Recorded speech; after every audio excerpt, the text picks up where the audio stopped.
ఒక్కసారి కొమ్మూరి గోల్డ్ కి కాల్ చేయండి. తాకట్లో ఉన్న మీ బంగారాన్ని విడిపించి మార్కెట్ ప్రైస్ కి వాళ్ళు కొనుక్కుని మిగతా డబ్బులు మీకు ఇచ్చేస్తారు. నమస్తే, వెల్కమ్ టు మనం టీవీ. నా పేరు వలి.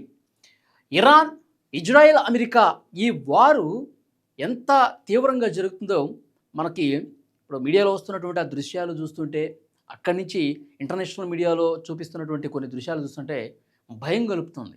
ఎక్కడ జనావాసాల మీద వీళ్ళు ఎయిర్ బేస్ల మీద కొట్టుకోవటము, లేకపోతే వీళ్ళ సైనిక స్థావరాల మీద కొట్టుకోవటము ఇలా జరిగితే పర్లేదు, కానీ జనావాసాల మీదకి ముఖ్యంగా ఎయిర్పోర్టుల్లో ప్రయాణికుల మీద కూడా ఎక్కడ దూసుకొస్తాయని చెప్పి ఒక భయం అయితే కనిపిస్తోంది. ఇరాన్ డ్రోన్లు వాడుతుంది, ఎక్కువగా డ్రోన్ల మీద ఫోకస్ చేసింది.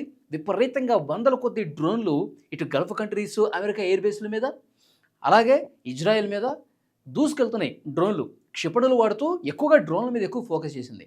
కానీ ఈ వీడియోలో మనం చర్చించుకోవాల్సినటువంటి విషయం ఏంటంటే, ఇరాన్ వాడుతున్నటువంటి చీప్ డ్రోన్స్, అంటే చాలా తక్కువ ఖర్చుతో వాళ్ళు తయారు చేస్తున్నారు ఈ డ్రోన్స్ని.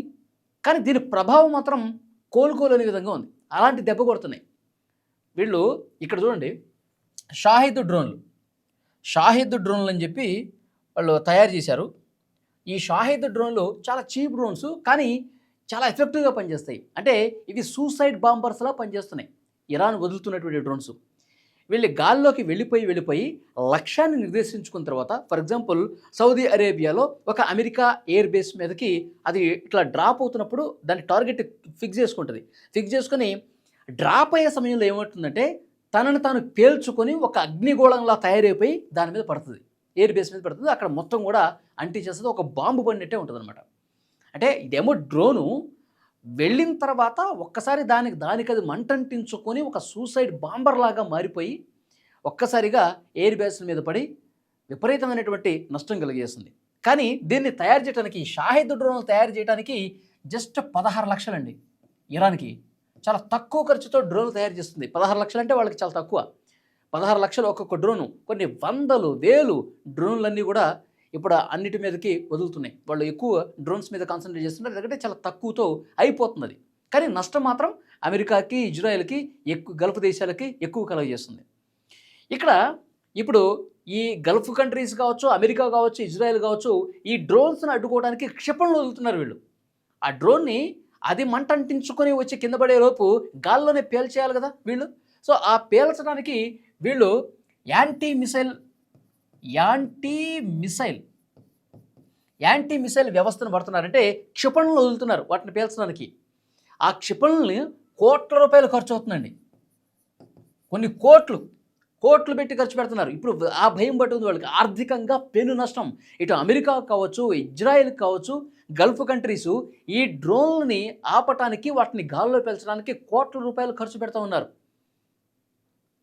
చూడండి, అంటే వీళ్ళకేమో లక్షలతో అయిపోతుంది ఒక్కొక్కటి, కానీ వాళ్ళు మాత్రం కొన్ని కోట్ల రూపాయలు కుమ్మరిస్తూ ఉన్నారు.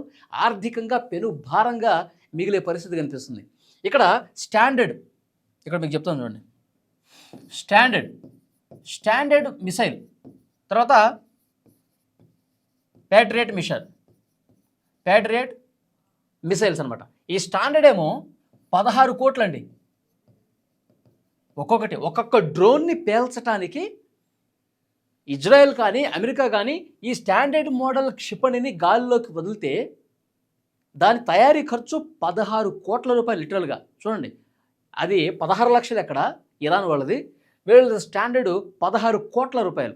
ఇంకోటి ప్యాట్రియట్ అని ఉంటుంది, సముద్రంలో ఓడ మీద నుంచి వదులుతారు, గగనతలంలోకి వదిలేసి డ్రోన్లు పేల్చడానికి వీళ్ళు యూజ్ చేస్తూ ఉంటారు. ఈ ప్యాట్రియట్ వచ్చేసి 33 కోట్ల రూపాయలు ఒక్కొక్కటి. చూడండి, వీళ్ళు 16 లక్షలతో అయిపోతుంది. స్టాండర్డ్ మిసైల్ కావచ్చు, ప్యాట్రియట్ మిసైల్ కావచ్చు, అమెరికాకి, ఇజ్రాయెల్కి, ముఖ్యంగా గల్ఫ్ కంట్రీస్ వాడుతున్నటువంటి ఈ మిసైల్స్ కోట్లల్లో ఉంది.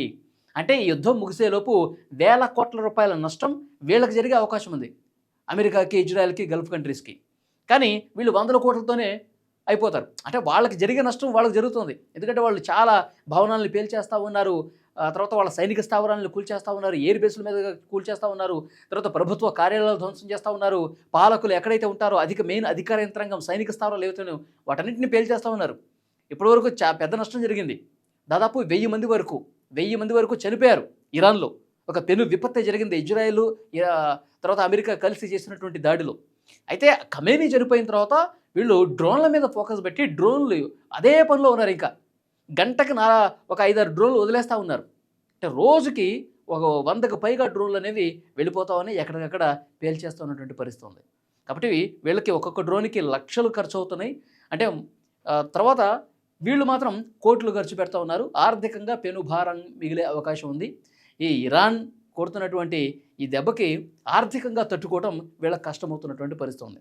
సో చూద్దాం ఈ యుద్ధం ఎప్పుడు ముగుస్తుందో తెలియట్లేదు. ట్రంప్ అంటున్నాడు దాదాపు ఒక 1 నెల రోజుల పాటు యుద్ధం ఉంటుంది. ఎందుకంటే ఇరాన్కి ఇంకొంతమంది కలిసి వస్తారు, మాకు కొంతమంది కలిసి వస్తారు, మేమందరం కూడా మళ్ళీ యుద్ధానికి కాలు దూవుతాం. ఎందుకంటే ఇరాన్ తగ్గట్లేదు, వాళ్ళు చర్చలు జరిపి కొంత శాంతింపజేసి ఆ న్యూక్లియర్ అగ్రిమెంట్ ఏదైతే ఉందో అది ఒప్పుకుంటారేమో చూస్తుంటే వాళ్ళు ఇంకా వెనక్కి తగ్గట్లేదు. ఇంకెన్ని రోజులు యుద్ధం జరుగుతుందో తెలియదు, కానీ మేము మాత్రం చాలా ఫోకస్డ్గా ఉన్నాం, మా వెంట కలిసి వచ్చేవాళ్ళు కూడా ఉన్నారు, వాళ్ళతో కూడా మేము ఈ దాడులు చేస్తామని చెప్పి ట్రంపే స్వయంగా చెప్తా ఉన్నాడు. కాబట్టి ఇప్పట్లో ఆగే పరిస్థితి లేదు. ఆగకపోతే కనుక వేల కోట్ల రూపాయలు ఆర్థిక భారం ఇటు అమెరికా ఇజ్రాయెల్కి ఉంటుంది, ఇటువైపు వీళ్ళకు కూడా ఉంటుంది. సో చూద్దాం నెక్స్ట్ ఏం జరగబోతుందో. Thank you very much.